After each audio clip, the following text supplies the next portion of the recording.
He was the man America trusted the most. The calm voice who told stories of small towns, kind strangers, and forgotten dreams.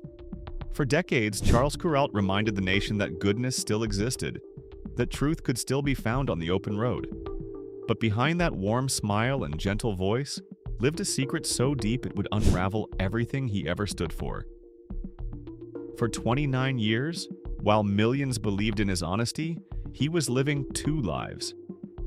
One as the devoted husband the world saw, the other as the man who quietly sent letters, money, and love to a woman no one knew existed. He built her a home in Montana. He called her children his own. And he did it all while looking America straight in the eye, speaking about trust. When he died, two women mourned the same man. Only one held the letter that revealed who he truly was. He taught the world about honesty, yet his final act was built on a lie. Rise of a legend. Before there were cameras, before there were highways, there was a boy who built kites out of newspaper and string. He would paste the pages with flour, tie them with tobacco twine, and send them soaring above his family's tobacco farm in North Carolina, so high that he once joked even God could read the headlines. That boy was Charles Kuralt. And before the world ever knew his voice, he was already learning how to tell stories that flew higher than the ground beneath him. He was born in 1934 to a modest family in Maquia, a mother who taught school, a father who served as a social worker. They were not wealthy, but they were curious, kind, and deeply rooted in small-town values. Electricity was a luxury. Water came from a hand pump on the porch. The evenings were long, filled with the rhythm of insects and the smell of fresh-cut tobacco. Charles grew up believing that simplicity was beauty, and that everyone, no matter how ordinary, carried a story worth telling. He showed brilliance early.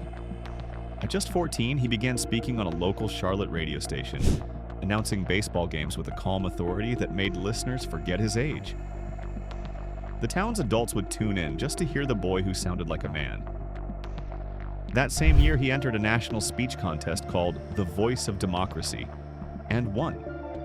His reward, a trip to Washington, D.C. to meet President Harry S. Truman. Standing inside the White House, the boy from a farmhouse in North Carolina delivered a speech about freedom, courage, and the American dream. The president shook his hand. Reporters smiled. And for the first time, Charles realized what his voice could do. By the time he entered the University of North Carolina at Chapel Hill, he was already a name people knew. He majored in history but lived in the newsroom, writing editorials, hosting radio programs, and chasing stories through crowded dorm corridors. While his classmates studied textbooks, Charles studied people. He wanted to know why farmers stayed hopeful through drought, why workers laughed after layoffs, why kindness survived in the harshest places. Those questions would later define his career, but he was not just gentle, he was daring. At 20, he published an editorial that criticized racial segregation in the South, a dangerous move in 1950s Carolina. Some called him naive, others called him brave. Charles called it honesty. He believed that journalism was not about pleasing the powerful, but about protecting the voiceless. That principle carried him to CBS News in 1957, a 23-year-old rookie suddenly standing inside one of the most respected newsrooms in the world. The lights were hot. The deadlines were cruel. The legends of broadcasting, Edward R. Murrow, Walter Cronkite, worked just down the hall. Kuralt was the youngest correspondent in the building, but he refused to act like it. When others chased headlines, he chased humanity. He once said, "I have never cared much for wars or politics. I care about the people who live through them." The camera loved him. His voice was smooth, unhurried, and sincere. The kind of voice that felt like a porch conversation rather than a broadcast. Producers called it honest television. Within 2 years, he became the host of Eyewitness to History, covering major events from the Kennedy-Nixon debates to revolutions in Latin America. He reported from riots, jungles, and war zones, always calm, always unshaken. But inside, he was restless. He watched the news industry becoming louder, harsher, faster. everything he was not. He missed the silence of home, the stillness of backroads, the voices of ordinary people. He began to feel trapped by the very fame he had earned. Then came a night flight over the Mississippi River. Looking down from the plane window, he saw small clusters of lights, tiny towns lost between stretches of darkness. He imagined the lives below, farmers fixing broken fences, truckers heading home, couples closing diners for the night. And in that moment, he felt something awaken, the same wonder he had felt as a boy with his homemade kite. He realized that the real stories of America were not in the capitals or the wars. They were on the back roads, in the places no camera bothered to go. He wanted to find them, to hear them, to show the country what it was made of, not what it was told to be. That idea would soon change his life, and television forever. But it would also lead him down a road he never meant to travel. Because sometimes when you go searching for truth, you start hiding your own. The man America trusted. By the mid-1960s, his voice had become part of America's heartbeat. Charles Kuralt wasn't just another reporter reading headlines. He was the man who made you care about them. When he spoke, it felt less like news and more like truth delivered by a friend. His calm tone, his soft pauses, his ability to see dignity where others saw statistics, it made him irreplaceable. Television executives praised his composure, audiences loved his warmth.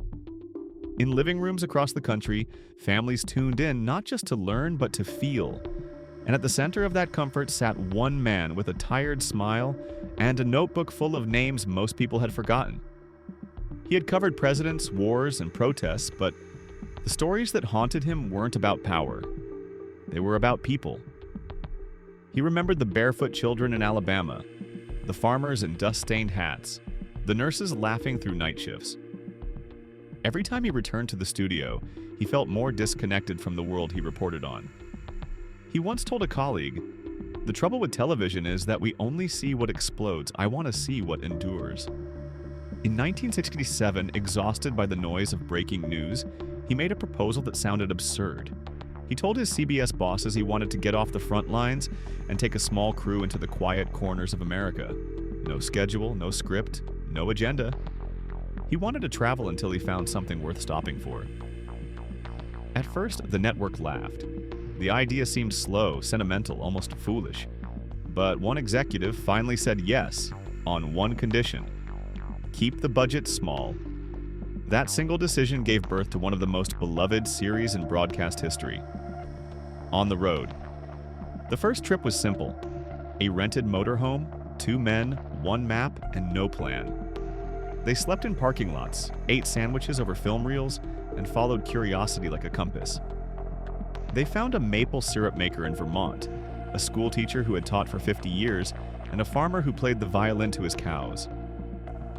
Each story was quiet, human, and unforgettable. When the first segment aired, something remarkable happened. Viewers stopped what they were doing. They felt seen. While the evening news screamed of war and scandal, Kuralt's segment whispered hope. People wrote letters to CBS saying his stories made them remember who they were. The ratings soared. Within a year, On the Road became a national treasure. Every week he took audiences somewhere unexpected. A town that made the world's largest pancake, a one-room schoolhouse, a blind mountain climber. Each episode reminded Americans that their strength wasn't in their headlines, but in their humanity. He called his van home. He said the road kept him honest, but those who worked closest to him began to notice a quiet distance in his eyes. He was surrounded by people yet alone in every frame. Fame had made him beloved, but it also made him a ghost moving through admiration. Awards poured in, Peabodys, Emmys, honors from universities that once rejected him.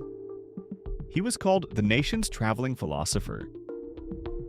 He smiled graciously, gave speeches about compassion, and told crowds that truth lived in the kindness of ordinary souls. But even as he preached about truth, his own was beginning to fracture. The road had given him freedom, and with freedom came temptation. He was away from home for months at a time, lost between highways and hotel rooms. His wife Patty held dinners in their Manhattan apartment, waiting for calls that never came. Charles would write postcards, sign them with love, and then disappear into the next assignment. He was building a reputation for being everywhere, except where he was supposed to be. Those who knew him described a man divided between peace and guilt. He loved the simplicity he found on the road, yet every mile widened the distance between the life he showed the world and the one waiting for him at home. He began to feel like a stranger in both places. In one rare interview, when asked why he never stayed still, he smiled and said, "The road doesn't lie to me." It was a charming answer, but not the full truth, because what he didn't say was that stillness terrified him. Stillness meant facing everything he had left behind. By 1970, he had become a national icon. His face on magazine covers, his words printed in school textbooks, his voice broadcast to millions every Sunday morning. He had everything: respect, wealth, and legacy. But beneath the applause, loneliness echoed louder. He had seen kindness in strangers, but couldn't find it in his own reflection. He had shown the world its soul, but couldn't hold on to his own. And somewhere, between the lights of fame and the shadows of solitude, Charles Kuralt began to live the lie that would define him forever. The secret begins. It began in the summer of 1968, the same year America lost Martin Luther King Jr. and Robert Kennedy. The nation was wounded, restless, divided. And somewhere in that chaos, Charles Kuralt met the woman who would change the rest of his life. Her name was Patricia Shannon. She was a divorced mother of 3 known in Reno, Nevada, for her quiet grace and strength. He met her while filming a segment about ordinary people rebuilding after heartbreak. She had offered him a cup of coffee during a late-night interview, and when he looked up, he saw in her eyes the one thing his fame had stolen from him: simplicity. At first it was harmless, 2 people talking past midnight, sharing stories about loneliness and purpose. She told him about her children. He told her about the road, about the endless hotels, the applause, and the silence that followed when the cameras stopped rolling. He felt seen, not as Charles Kuralt, CBS legend, but as a man who was tired of pretending he was always fine. When the crew packed up, he stayed a little longer. He sent her letters, handwritten, thoughtful, full of admiration. She wrote back. Soon the letters turned into calls, and the calls became visits. Each meeting was both an escape and a confession. In Reno, he was no longer the reporter who told America's stories. He was just a man with soft eyes, carrying too many secrets in his briefcase. By 1969, he helped Patricia finalize her divorce.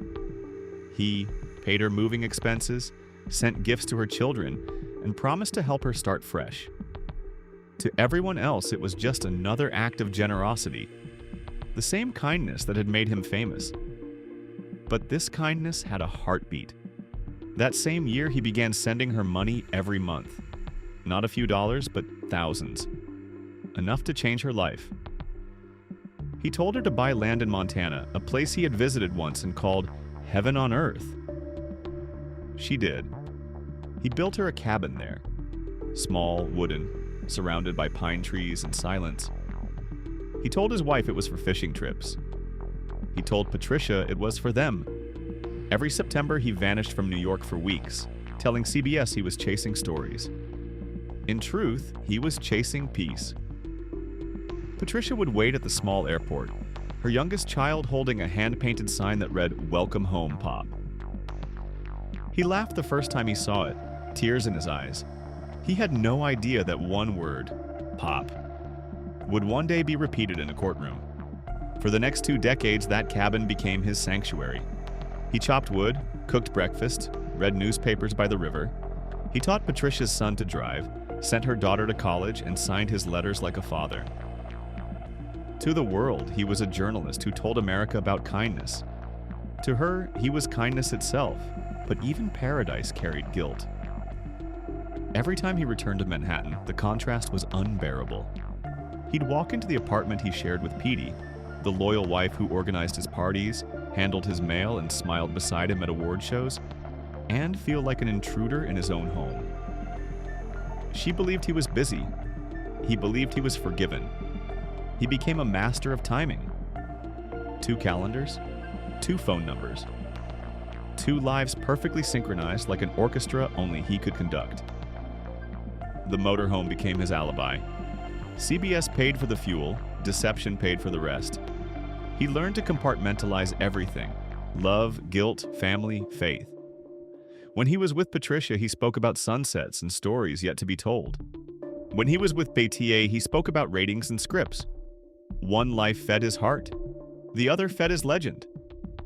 In Montana, his world was raw and unfiltered. He wore denim, caught trout, and wrote notes by candlelight.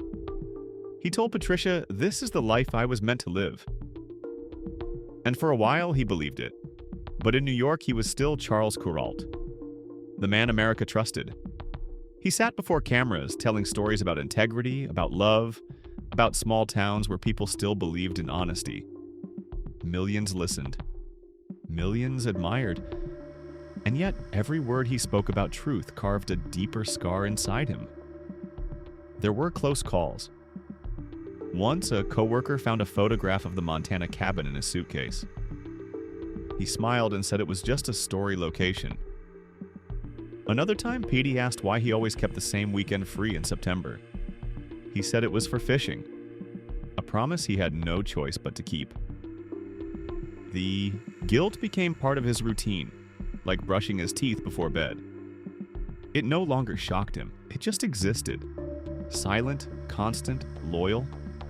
In public, he was the symbol of honesty. In private, he was proof of how fragile honesty can be.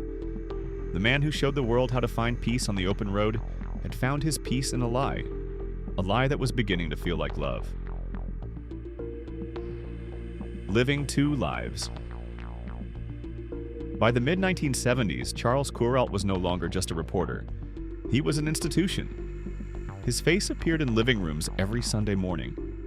His voice was quoted in classrooms and printed in newspapers. Viewers trusted him more than they trusted politicians, pastors, or even their own neighbors. He had become the gentle conscience of a restless nation. And yet, for all that admiration, he was living a kind of life that would have destroyed him if anyone had seen it. Every week he stood before the camera, calm, smiling, and genuine. He spoke about honesty, family, and the beauty of ordinary life. Behind the lens, he was calculating flights to Montana, mailing envelopes of cash, and crafting letters that began with "My dearest Pat." He had mastered the rhythm of deception. On camera, his words flowed like scripture. Off camera, his life was written in invisible ink. It was a performance so perfect even he began to believe it. He told himself he was helping Patricia, not betraying Petit. He convinced himself that what he gave one woman in truth, he gave the other in stability. But the truth was simpler. He was terrified of losing either world. Each time he left for Montana, the lie grew heavier. He would pack his CBS scripts beside fishing rods, drive straight from the airport to the cabin, and shed his city self like a costume. In Montana, he was free. No headlines, no obligations, no expectations. Just the sound of the Big Hole River and the smell of pine. He wrote letters there too, not to producers or editors, but to Patricia's children, signing everyone with Pop. He bought her a second property nearby, like an old schoolhouse he turned into a writing retreat. He told her he wanted to retire there someday, to write books about the road, about America, about her. And she believed him. Maybe he believed himself. Meanwhile, in New York, Petit handled the social invitations, the fan mail, and the taxes. She attended events alone when he couldn't make it. Friends whispered that he worked too hard. She smiled and defended him every time. She never suspected that every September, while she planned their anniversary dinners, he was celebrating birthdays that were not hers. For years, he balanced it flawlessly. The road gave him cover. Fame gave him immunity. Even his closest colleagues thought he was simply too busy to settle. They joked that he lived in airports, that he probably didn't even have a permanent address. They were right, just not in the way they imagined. By the 1980s, the lie had matured into routine. Patricia would meet him at the cabin with groceries, freshly cut flowers, and letters he had mailed from other cities to keep the illusion alive. She kept every note in a wooden box beside her bed. She said it was her proof that love could exist even when hidden. Charles wrote to her before every flight, after every speech, and sometimes during award ceremonies. He told her what he could not tell anyone else, that he felt trapped inside his own legend, that sometimes he envied the people he interviewed, that he wished he could start over in a small town where nobody knew his name. Patricia would read those letters aloud to her children. To them, he wasn't a famous man on television. He was simply Pop, the man who remembered birthdays and brought laughter to holidays. The secret was almost beautiful in its symmetry, a double life balanced like a coin on its edge. But coins fall eventually. One evening, while filming in California, he received a call from Patricia's eldest son. The boy was in trouble and needed help. Without hesitation, Charles wired the money and took the first flight to San Francisco. CBS assumed it was another assignment. Patey assumed it was another meeting. Only he knew he was watching his two worlds collide. The guilt began to stain everything. He drank more, smiled less, and spent long hours driving between assignments, lost in the hum of the highway. In those moments, he felt both powerful and helpless. A man loved by millions and known by none. Yet even then, he refused to stop. He was addicted not to the affair, but to the illusion that he could be two men at once. The truth teller and the liar, the husband and the lover, the voice of America and the echo of his own secret. When CBS Sunday Morning. Launched in 1979, he accepted the role of host. He said it felt like coming home. But home for him was now a question with two answers. On weekends, he stood beneath studio lights, speaking softly about honesty and hope. By Monday, he was back on the plane to Montana, where no one asked him to be perfect. For decades, he lived that way. His heart split across state lines, his conscience numbed by routine. He told the world to cherish what was real, even as his own life became the most convincing fiction of all.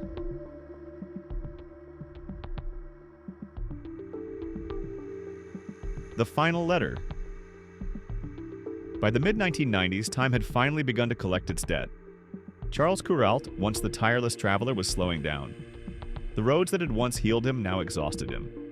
The voice that once carried across millions of homes had grown softer, tired, almost fragile.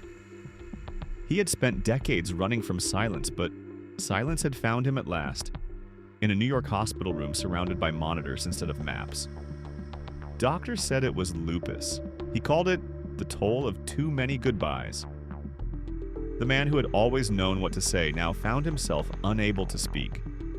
He scribbled notes to nurses, smiled politely, and spent most nights staring at the rain on the window. Patty, his wife of 35 years, sat by his bed reading letters from fans who still called him America's voice. She held his hand and whispered prayers, unaware that only a few miles away, another woman was crying over the same man's silence. Patricia Shannon learned of his illness through a mutual friend. She called the hospital, pretending to be a colleague. He recognized her voice instantly. For a moment, both said nothing. Then she heard him whisper, weak but clear, "Pat, I'm not coming back this time." There was no more pretending. The decades of separation, the hidden summers, the stolen hours, all of it was converging into one final act of truth. He asked for a pen and a sheet of paper. It took him nearly an hour to write what would become his last letter. The words were uneven, trembling, but unmistakably his. "I'll have the lawyer visit the hospital to be sure you inherit the rest of the place in Montana, if it comes to that." It wasn't a love letter. It wasn't a confession. It was something more. An apology written in legal language, a final attempt to protect the one secret that had given him peace. He folded the paper carefully and asked a nurse to mail it. 16 days later, his body gave up what his conscience had carried for years. July 4th, 1997. America celebrated its independence. Its most trusted storyteller took his final breath. News anchors across the country mourned him with reverence. CBS aired black and white montages of his travels, him shaking hands with farmers, hugging children, laughing beneath open skies. The voice that had once united the country in compassion was now silent, wrapped in the flag of a nation that believed it knew him. Petty planned the funeral at St. Matthew's Cathedral in New York. The guest list was a who's who of journalism, politics, and literature.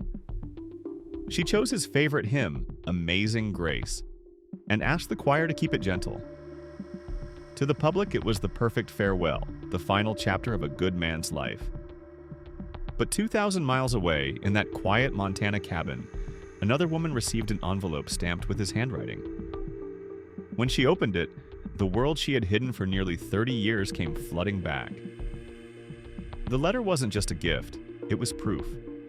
Proof that her life with him had been real, that the summers and birthdays and secret Christmases weren't a dream.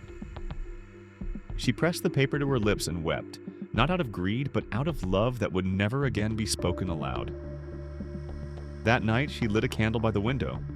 The same cabin he had built for her glowed softly against the dark forest.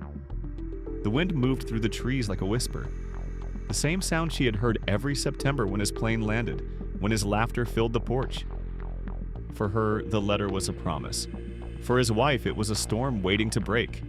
And for the rest of the world, it was the beginning of a truth that would soon unravel everything they thought they knew about America's most honest man. His last words were not broadcast on television. They were not written in his memoirs or spoken on air. They were written to a woman no one knew existed. A woman who held the only piece of his life that wasn't a performance. He had spent his career teaching millions about integrity, about decency, about telling the truth. And in the end, he left behind a story so human, so flawed, that it became his greatest one of all. Revelation and fallout. The morning of his funeral looked like something from a painting. Soft light, hushed streets, church bells echoing through the heart of New York. Reporters filled the steps of St. Matthew's Cathedral, microphones ready, their voices solemn as they spoke of the man who showed America its soul. Inside, beneath white lilies and candlelight, the casket gleamed, polished, simple, dignified. His portrait smiled beside it, calm and eternal. Charles Kuralt sat in the front pew surrounded by colleagues and dignitaries. To the world, she was the widow of a national treasure, graceful, poised, holding back tears. She listened as priests praised his compassion, as friends recalled his wisdom, and as his own words, recorded years earlier, played through the speakers. There is no place like the road because it leads you home. The congregation bowed their heads, but 2,000 miles away in the quiet Montana cabin that had kept his secret for nearly 3 decades, another woman was holding a very different kind of scripture. His final letter. Patricia Shannon sat at her kitchen table, the letter trembling in her hands. It wasn't grief that made her cry. It was the collision of 2 lives that could no longer stay apart. For 29 years, she had kept her promise. No interviews, no photographs, no intrusion. Now, the man who had promised her forever was being buried by another woman, under another name. And yet, in her hands, she held proof that he had meant every word he ever whispered to her. Days later, the news broke quietly. At first, only in Montana. A legal filing appeared in the county clerk's office. Shannon versiched the estate of Charles Kuralt. The letter had become the center of a battle that would turn a private secret into a national scandal. Patty was blindsided. When the lawyer called, she thought it was a mistake. She read the words, "Inherit the rest of the place in Montana," and felt the room spin. In 35 years of marriage, she had never heard of Patricia Shannon. She didn't know about the cabin, the money, the secret schoolhouse, or the letters signed Pop. At first, she refused to believe it. Then came the evidence. Bank transfers, property deeds, photographs of Charles smiling beside Patricia's children. The handwriting matched. The timelines fit. The truth, so carefully buried, was clawing its way to the surface. The story exploded. Headlines called it the double life of America's storyteller. News anchors who had once idolized him now spoke with disbelief. Talk shows dissected his morality, academics debated his legacy, and viewers who had once adored him began to wonder if they had ever really known him at all. In Montana, Patricia found herself at the center of a storm she never wanted. She didn't speak to reporters. She didn't defend herself on television. She simply went to court, holding the same letter that had once made her smile. It was not greed, it was closure. She said she only wanted what he had promised her, the land they had built their life upon. The courtroom was small, its wooden benches creaking beneath the weight of cameras and curiosity. Patricia sat quietly, a folded handkerchief in her lap. When she spoke, her voice was soft. "He called me every night," she said. "He told me stories about the road, about the people he met, about the stars over the river. He was happiest when he was here with us." Then she pulled out a yellowed Christmas poem he had written for her decades earlier. It ended with the words, "My life." A silence filled the room that no one dared break. The lawyers for his estate argued that the letter was too vague to count as a will. But Patricia's lawyer read it aloud again. Every shaky word written by a dying hand. The judge leaned back, studying the signature, the tone, the unmistakable intimacy. Months passed. The case climbed its way to the Montana Supreme Court. On March 22, 2000, the verdict arrived. The court ruled in Patricia Shannon's favor. She inherited the Montana property, the land, the cabin, and the legacy written into its soil. The rest of the estate paid nearly $1 million in taxes and fees. The daughters received nothing from the property that had once symbolized their father's honesty. For Petit and her family, the decision felt like a second funeral. This one for the man's reputation. Everything he had built through decades of sincerity and warmth had crumbled in a single judgment. The man who had taught America to believe in goodness had deceived the two people who loved him most. In the years that followed, the truth settled like dust. Quiet, uncomfortable, impossible to sweep away. Patricia eventually published a memoir titled Charles and Me. She didn't write it for revenge. She said she wrote it to make peace with the ghost who kept his promises too well. In its pages, she described not a celebrity, but a man. Tired, lonely, kind, and flawed beyond measure. A man torn between duty and desire, faith and fear. A man who spent a lifetime teaching the world about truth, only to die keeping one of his own.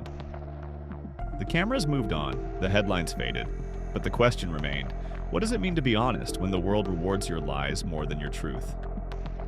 And somewhere in Montana, the cabin still stands. The wind still hums through the pines, carrying his voice through the trees, soft and familiar. For those who knew him, it is not just the sound of memory. It is the echo of contradiction. America's most trusted storyteller, still whispering from both sides of the truth. Reflection and legacy. Years passed, but his shadow never truly left. His voice still echoed through reruns of On the Road, broadcast on sleepy Sunday mornings. New anchors came and went. New headlines filled the airwaves.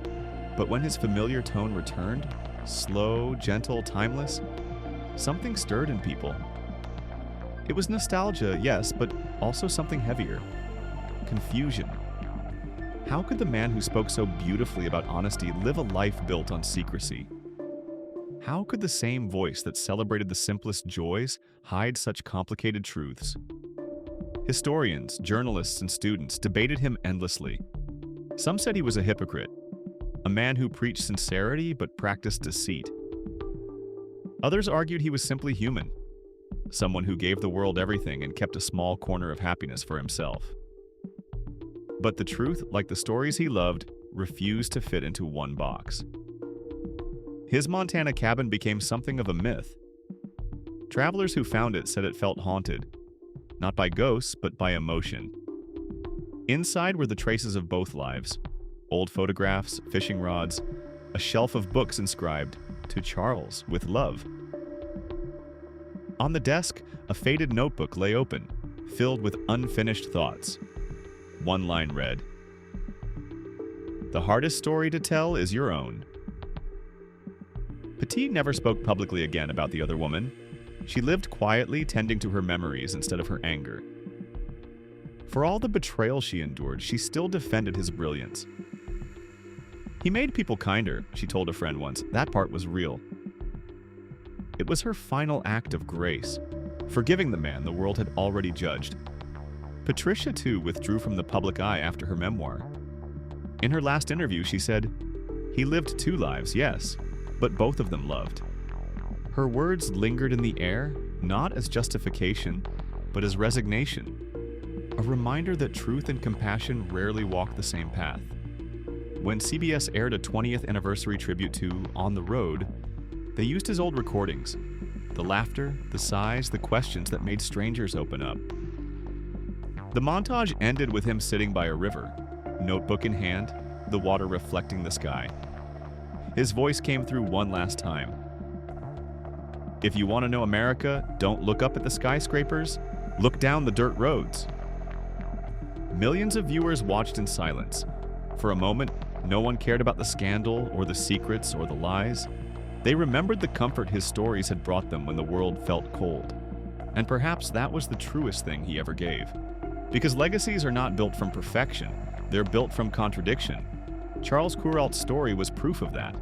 He was the embodiment of America's struggle between image and reality. A man who taught honesty by living a lie, who searched for decency while hiding his own weakness.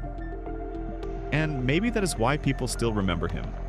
Not because he was flawless, but because he was painfully, recognizably human. The Montana cabin still stands near the Big Hole River. The same porch where he once drank coffee and told stories now faces the wind. In summer, wildflowers bloom through the cracks of the wooden steps. In winter, the snow covers everything: the land, the past, the silence. Visitors say if you stand there at dusk, you can still hear the faint hum of his voice carried by the water, talking about kindness, about journeys, about home. He left behind 2 women, 2 families, and 2 truths, both equally real, both equally incomplete. To some, that made him a liar. To others, it made him a mirror of the world he chronicled. Complicated, contradictory, searching for grace. In the end, his story became the very thing he spent a lifetime chasing. A story about ordinary people, about their hopes, their mistakes, and their need to be forgiven. Except this time, the ordinary person was him. His gravestone reads simply, Charles Kuralt, 1934-1997. No titles, no epitaphs. Just a name carved in quiet stone. A man who showed the world its heart while hiding his own.